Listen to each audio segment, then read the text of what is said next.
Craig, long time since we've last sat down and had a conversation. We'll start on the off season. How did you find having some time off? Yeah, the first week or two is always nice to have that bit of a rest, and then you get a little bit bored and you start getting itchy feet, and you want to get back in there. So it's nice to get back in. It was a bit of a longer break than I'm used to and that I wanted, but getting everybody back in now, and you can tell pre-season started because the rain's here, the wind's here, the dark nights are here as well. So it's a proper pre-season now. I think this is completely different to this time last year. We didn't really have much of a pre-season this time last year, but as I say, we've come back in now. First week's done. How have you found it with all the lads coming back in? Yeah, really good, mate. It's been really pleasing to see how everybody's connected together. You know, there's a lot of new guys that have come in, and in our first meeting, we sort of welcomed all the players back and welcomed the new players here. And I think there were 12 people that were signed on from last year, 12 or 13 people that were signed on from last season. At the start of last season, we brought 5 in just before the end of the season. And with the 10 new ones that we've brought in as well, we've actually got effectively more new players than we have returning players. So it's a big transition of staff that have come in, and it's always difficult when you transition with that many new people. So part of the emphasis for pre-season is making sure that these guys spend a lot of time together, as much time together as possible, and that's what we're trying to manufacture in this pre-season period, certainly before Christmas, that we want to get these guys spending some time together. And that first week that we've had, it's although it is a new group, it seems like they've been together for quite a long time. So it's really pleasing that they've connected pretty much immediately. So on the first week, can you just give us a bit of an insight into, as I say, how you've kind of controlled the week, what you've done with the lads to try and build that connection? Yeah, one of the things that I struggled with last year was the lads not doing the gym and the conditioning together. I think it's a massively important part of the game, is that where you've got to sweat together, you've got to struggle together, go through dark times together in them conditioning drills that you're doing, but also drag each other along in the gym session. So, that's been a really important aspect for me, to make sure that we get that facility where we can make sure that the lads are training together collectively. And so we're doing that Tuesdays and Thursdays on the field as well, Tuesdays and Thursdays. And the Saturday, we're doing a Saturday morning where it's a little bit of an old school Saturday morning, where the emphasis isn't really on what they're doing off the field. It's an old school conditioning session, short and sharp, 45 minutes to an hour.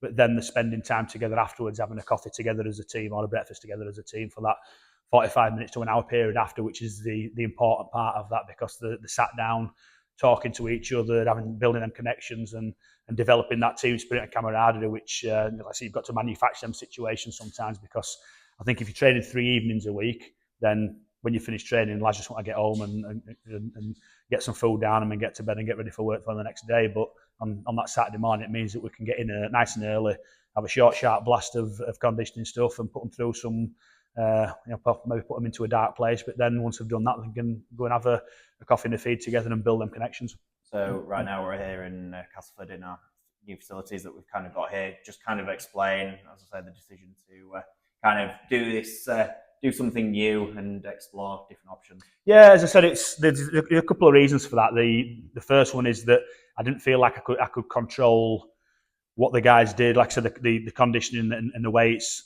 that they weren't doing it together with the public gym in Sheffield that we had, and I just felt like I need to be able to control that and make sure that I were happy with the facilities that we've got, and getting everybody together at the same time in the same venue. As I said previously, the sweating together, working hard together, and dragging each other through, and that's where you build that. You start building that team spirit and that connectivity, so you can transition to that on the field. We've also got the field, the 4G pitch, what we're currently at now at Cass Academy, which again, it means that we can get on that pretty much 99.9% of the time, unless it's snowing and frosty. So the gym is 5 minutes away from the field, so the transition's pretty smooth as well. We've got a classroom there where we can do the presentations to the guys, to the players, which we did on the first day, talking about what we want to try and do this season as well. And I think it's really important for me, as well, as I mentioned to the guys in that first session, that I don't want to stand in front of them and tell them what our standards are, tell them what our values are going to be. As a new group, we've got to find them together, and that's what we're going to do through this first part of pre-season. And I think if the players feel like they've got their own say in that, and they've got to buy into that, then they're going to implement it a lot more than if it's just me saying this is what we are, this is what we're going to do, and there's no communication or input from the players in that. So I think it's really important that as a whole group, as a coaching staff and as a playing group, we've got to decide what we want to be so we can make sure that we take that into season, and we're judging ourselves and our own values that we've decided we're going to be this season. With the new players coming in as well, as we've just touched upon, the returning players as well, you giving that freedom to the players to help as well, discover what they want to be. Just, again, it's different. How do you see the lads kind of buying into that so far? Really good, yeah, really good. It's when you do stuff like that we've done so far, and we're only 4 sessions in now, and some of the stuff that we've done, it might seem a little bit strange to some individuals because you're asking them questions that have maybe not been asked before, and they're finding answers. But it's nice to put players into uncomfortable situations or ask them some uncomfortable questions. But it also means that they're empowered to let you know what they want and what they think is important. And like I've said to guys, that if I ask 25, 26 people the same question and I get 15, 16 answers back that are either similar or the same, it means that single thing is really important to us, and that means it needs to be a value for us. And then we can make sure we measure ourselves on that value all the way through pre-season, all the way through the season. You know, if we're debriefing after a training session, we can say that we've said as a group, we want this value to be really important to us. Have we shown that tonight? And if we have, how have we shown it? And if we've not shown it, why have we not? And who's going to make sure that in the next session they're going to take a lead on leading on that value and developing that value and showing everybody else how we need to progress that. So I think giving the players that ownership and giving the players that empowerment is really important for us to develop that closeness and develop that feeling of belonging and wanting to be in and succeed. As I say, if it's just me that's dictating it to the players, then it's not really going to have as much success as if we have that collective buy-in. I think the other thing about coming to Castleford as well was that it just makes recruitment so much easier. You know, your locality to Hull, to Leeds, to Wakefield, to the far side of West Yorkshire, Lancashire. It just means that it's a lot closer to a lot of people. Certainly, there's going to be 1 or 2 people that are travelling a little bit longer. And as a club, we want this to be a temporary situation for us because we want to be back based in Sheffield. And hopefully, whenever the new ground's going to be developed and built, and we can have our own facilities there, that means that we can transition back into Sheffield and have a Sheffield team training in Sheffield and playing out of Sheffield. But I just felt at this moment in time for us that we needed to control what we could control. And certainly after last season, which was a massively disappointing season, I wanted to make sure that I didn't get to the end of the season and thought I wish I'd have done that because I could have controlled that. You know, so it's I guess it's a suck it and see situation for us this year to see how well it works and see how it develops, and hopefully when it comes the end of the season we can sort of say we're pleased that we did that because the success was there.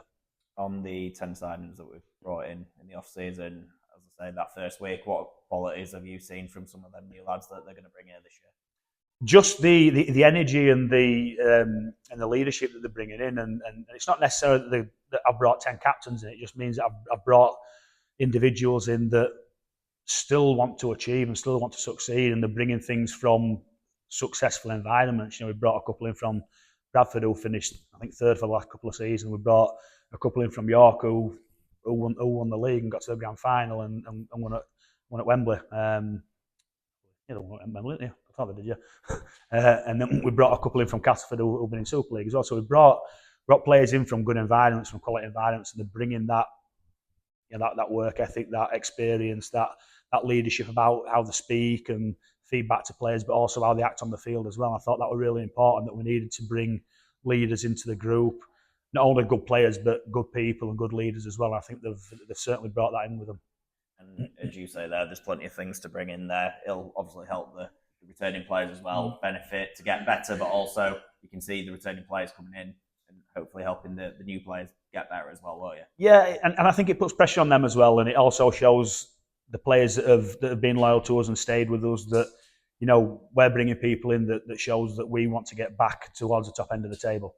You know, we don't just want to survive. We just want to get through the season and win half of our games. We want to be challenging at the top of the table, and for us to do that, it means that we've got to make sure that we bring the right people in, we bring the right experienced people in that are going to contribute to the team. They're going to contribute to the squad. You know, we've got 17 players that can play on a weekend. You know, so we want to make sure that we've got a collection of players that are struggling to get into that team, that are fighting to get into that team. Whereas, last season we were struggling to get 17 people on the park, or a squad of 19 at times during that season. So, we want to develop this squad and put pressure on each individual to make sure that they've got to perform not only on the field on a Sunday, but what they do between Sunday to Sunday, in the Tuesday, Thursday, Friday, or Tuesday, Thursday, Saturday morning, whenever it is that we're training, that they've got to make sure that they're competing and that they're buying into the values that we decide that we're going to be as a club at Sheffield. And after that tough year last year, sitting down at the bottom of the league, the injury crisis that we seem to have for the majority of the year, as I say, now we've got 6-7 weeks to build towards that Betfred Championship start of the season, then give the year a really good go, don't we?